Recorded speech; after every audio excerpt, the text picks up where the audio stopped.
Jamie Lewis is a personal stylist based in New York City with over 10 years of experience in the fashion industry working with premier designers. She now works one-on-one with women to match their style with their individual personalities and lifestyle for an elevated, cohesive wardrobe. Jamie guides women on revamping their wardrobe to wear pieces with confidence and ease to tackle their day-to-day lives. It's my pleasure to welcome Jamie Lewis to Love Your Mission. Well, Jamie, it is so good to see you, and thank you for joining me today to talk about style and fashion and getting into the workforce. So thank you for being here. Thank you for having me. I'm excited. Yeah, wonderful. So tell us a little bit about you. Right. So I am a personal stylist in New York City, and I am a mom of one toddler, soon to be my second on the way. Congratulations. Thank you. I work with women, specifically also mothers looking to get back into the workforce, trying to reinvent their style and figure out how to combine all of the different worlds for an easier morning. For an easier morning, absolutely. I remember seeing one of your posts about really, and it made me pause, and I was like, yeah, absolutely, which was kind of, you don't have to just stay with that, with the tights or whatever, just whatever, throw them on, and then that's it for the day, and just kind of a give up wardrobe. Yeah, I mean, I feel like we kind of get stuck in this rut, especially with the past 2 years that we've had. And what I try to show my clients is that having an elevated style is actually very easy once you kind of do the work to figure it out. And it's another just tool that you have to make some heads turn. I mean, we live in a very visual world, and you are your own business card walking down the street. So having those easy elevated looks and knowing how to put them together really just helps you create, and I strongly believe this, a better mindset for your day. It helps your productivity, and it really just gets your week going in a better flow. So again, there's nothing wrong with putting on leggings. We all, you know what I mean? Like it's a mom bun for a reason, but it's Right. like the balance of it. Yes, exactly. And I loved what you said, which was that we are our own business card, Yeah. and how we see ourselves. Yes. And I know that when I do, when I don't even make an effort, I don't feel comfortable. Even if it is just putting on a hat and at least, lip gloss or something, it makes me feel a little bit better just to go, okay, yeah, I'm going out, versus going to the store and going, I hope nobody sees me. I hope nobody that I know sees me. And like what I try to show, there's a balance, right? Like when I'm doing school drop off in the morning, I'm there in my sweats too, and I'm just dropping my kid off and then I'm running home. But when you want to show up, show up. And there's such easy ways to do that. And I feel like a lot of women, especially, we kind of forget that because we're so busy doing everything else. Yes, exactly.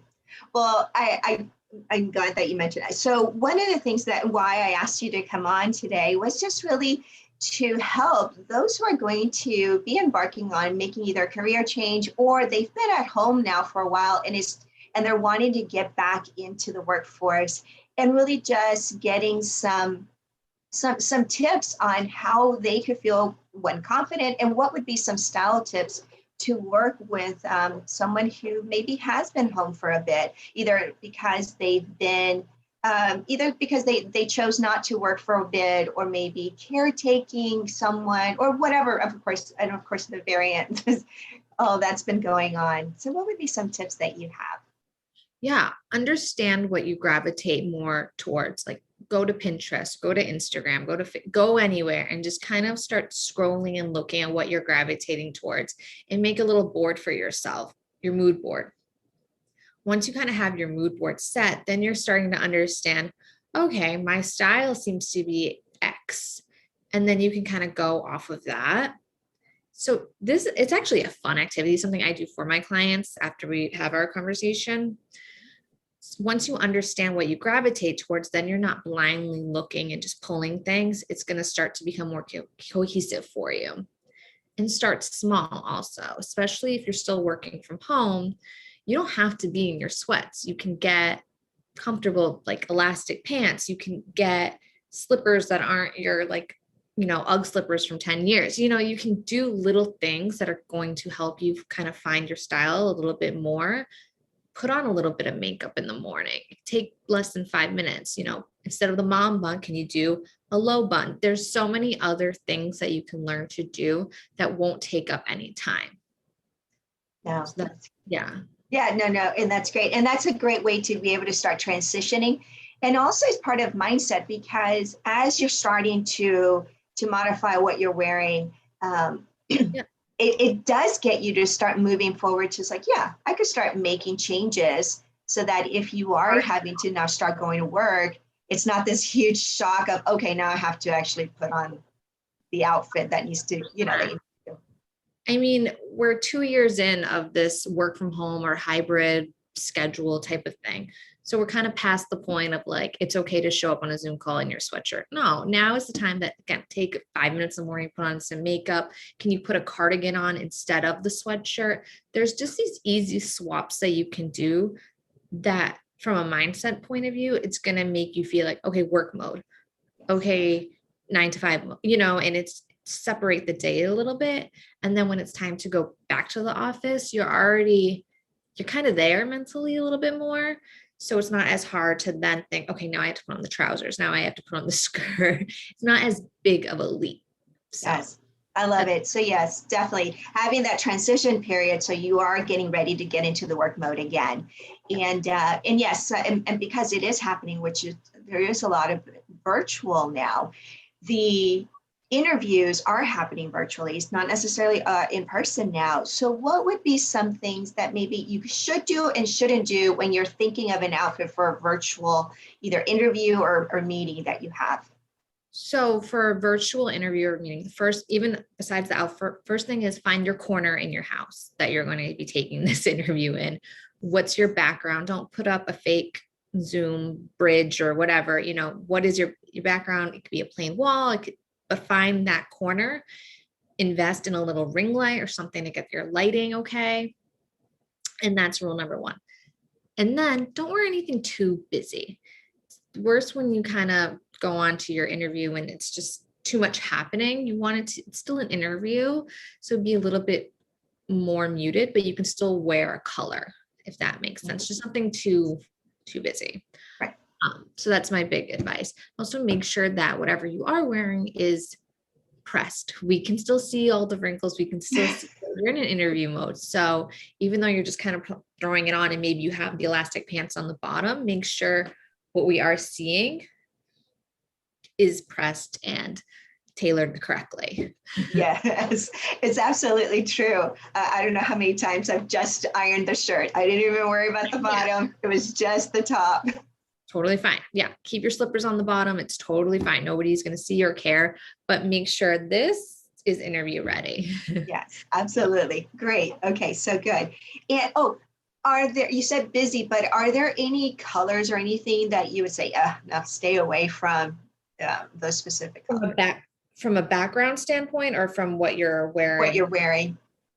It just depends on the position. So if you are interviewing, let's say, and it's like the finance world, then maybe I wouldn't wear a bright red cardigan, right? I would probably wear something maybe in the blues or a white button down, something more conservative.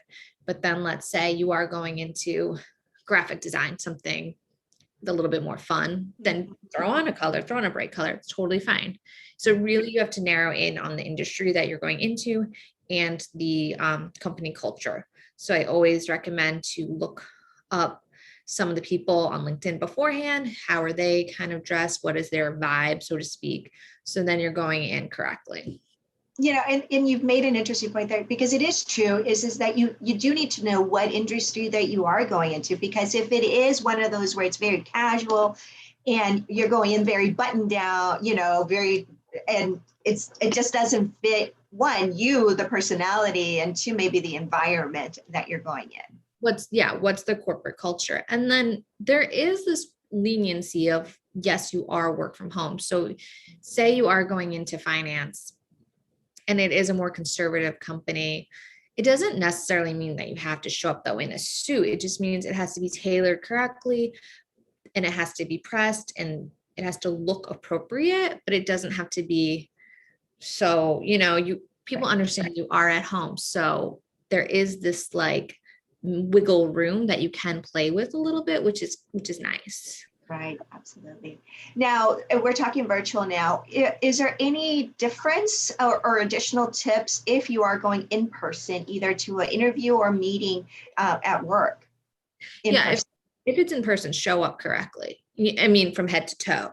If it's in person and the culture of the company is to wear a suit, show up in a suit, in person is still what it was before. Right, right, exactly. And I think even then, sometimes you have to understand the culture too, because there's times when it is expected for, like, I know when I was in having to go in and work, and there were certain meetings that you just really showed up with Yeah. everything you got, versus sometimes like on a Friday, it was very casual, but it was still within the dress code. Like there was still You some have to things do that you your had. research and it will Yeah, make a difference. And people will notice when you show up dressed a little bit better. If you right. show intention and detail, people will notice. Mhm. And so I know you mentioned to do a Pinterest board and stuff, but how about if you have, what do you do basically, I guess, with a client who just doesn't, like, they feel like they just don't know what their style is, or they've got sometimes, like, I know I work with clients who are trying to find clarity, and I have found that they have just lost themselves, either Totally. to their personality of being just the mom, and they used to be this other way, but they've completely lost their way. And we first have to find them before we could even go start looking for a career or position. So as a stylist, what would you do with a client in that sense? So from a stylist standpoint, that's when we have our consultation and we really figure out what have you lost? Why have you lost it? What do you like? And what is your lifestyle now? Going, not what it was, what is it right now? And then we want to edit everything out. So what is holding you back? What are you not wearing anymore? What is so the wrong size and from your previous life that it's just bringing your morale down? And let's purge it. Let's get rid of all of that and bring in what is going to bring you forward. Mhm.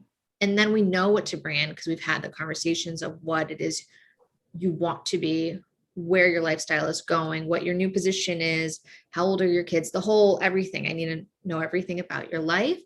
And then we fill it in with all those pieces that are going to make your mindset better, right? A lot of women, we're still holding on to pieces that we've had from before we had kids, from our previous life. And there's stories behind those pieces. And some of it we should keep for archive purposes. But if it's not bringing you joy anymore, if it's just wasting space and probably even making you a little bit sad when you really think about it, because you can't fit in it or it's just not working anymore, it's time to get rid of it and move on to the new. Mhm. No, and that absolutely makes sense, because I have to say, I know that I definitely have pieces in my closet that I have that emotional time.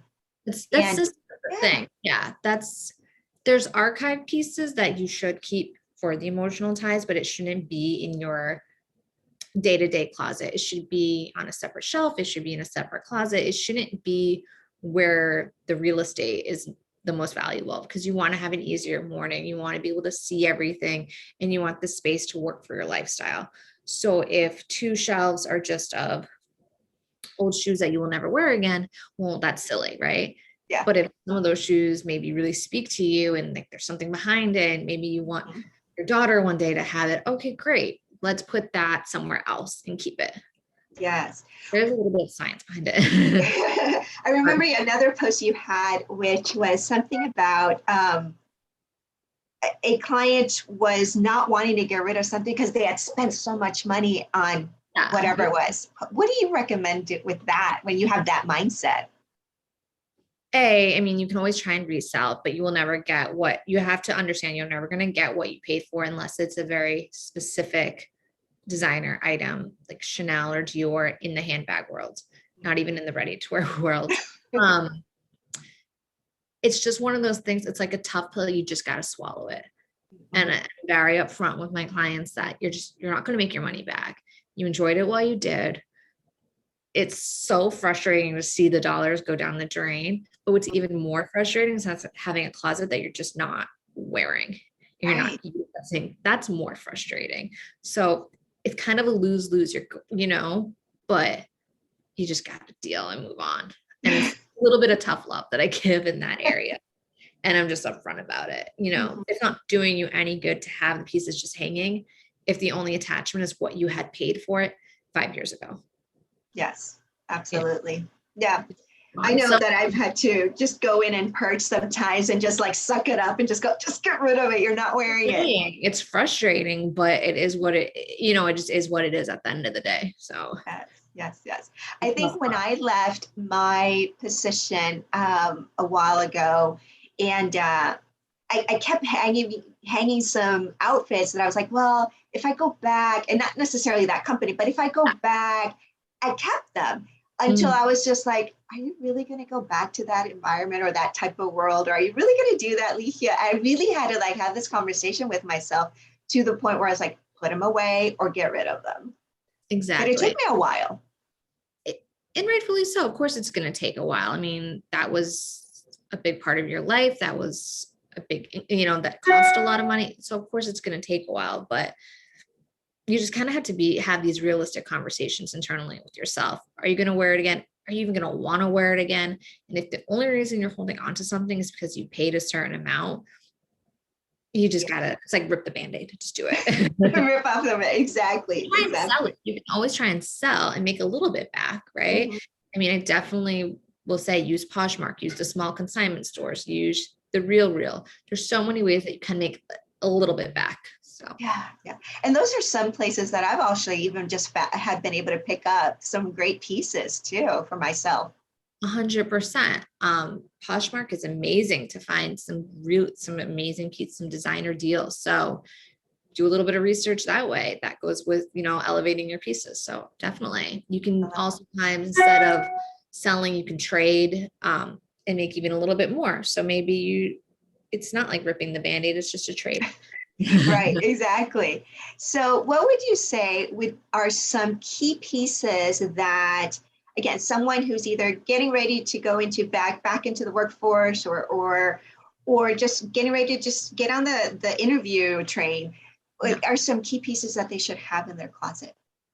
You need to have a few good button downs, a few good white, crisp, or black or navy button downs that you can kind of just easily grab and are no fuss. So that's number one. Well fitting, make sure the sleeves are correct. You might even have to tailor it. A lot of people don't even think about that. That's the number one thing. That doesn't really matter what your style aesthetic is. If you're going back for the interviewing world, that should be in your closet.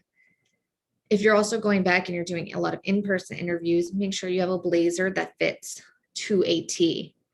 A good black one or navy one that you can mix and match with different pants. It doesn't have to be a suit anymore, but make sure your blazer fits impeccably. It's definitely those two things you need to have. It's non-negotiable.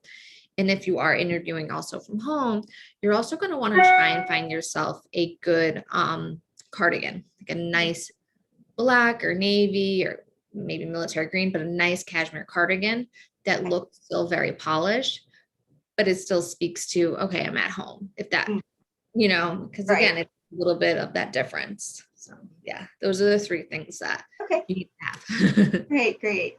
And how about accessories? Should you minimize them or, go all bling with? That comes down to personality and the company. Again, if it's a very conservative company, then I don't think you should have a big chandelier earring on. I think that looks a little busy. But if it's like a fun culture and all of that, and you're into some jazzy jewelry, go ahead and put on a statement necklace or put on earrings. It's going to make your personality stand out a little bit more. Right. Exactly. And even a talking point in the conversation, especially. Yeah, no, absolutely. Love it. Right. All right. So how do you help your clients understand their personal style aesthetic and elevate it? So that comes down to lifestyle first. And then again, it comes back to that mood board and what are you drawn to? What colors speak to you? What old celebrities do you really aspire to look like? Things not look like, but dress like. Things like that all come into conversation, and that takes into how you want your style to go. I don't believe that you have that personal style is defined as I'm boho, I'm preppy. It's a whole lifestyle that you tailor to you. And then you elevate it by knowing also what shapes work for you, what colors work for you, and how are we making that work for your number one, as I said, the lifestyle. So yeah, I hope that answers it. Well, it's true. I mean, because you do need to understand. I know when I used to live in Texas and then I moved to California, and there was like I had to figure out what worked for me now in a colder environment because I live now in North California. You might be drawn to, for instance, a woman with young kids, she might be drawn to high heels that are 5 inches and leather pants and this and that, but that's not really working for her lifestyle, for her day to day.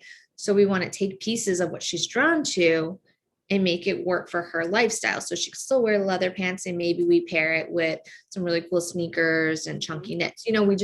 We take what you really love and just make it work towards your everyday. So you're wearing your pieces every day. Absolutely. Yes, definitely.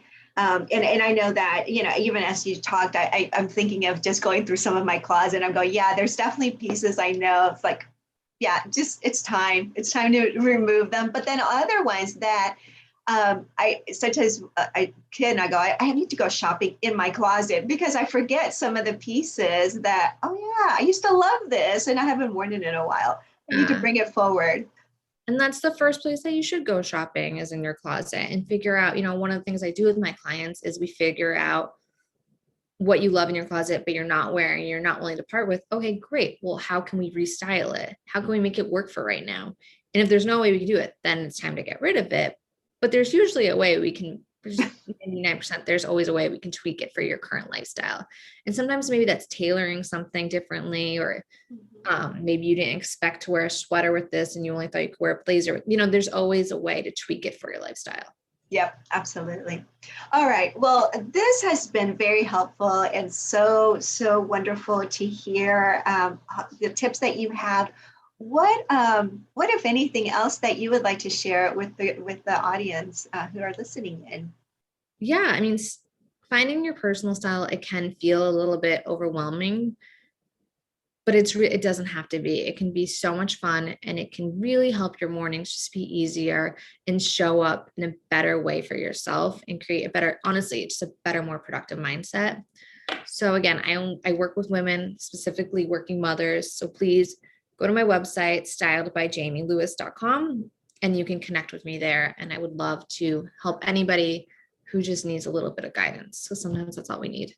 Absolutely. We definitely all do. So yes, definitely make sure you check out Jamie and where to reach out to her, because this is, we all do need help. Sometimes we think we know what our style is, or we're just completely lost and have no idea what it is. And so by having someone who's doing this as a profession is very helpful. So definitely. So thank you so much for being here and providing the tips that you have. So thank you. Thank you for taking the time.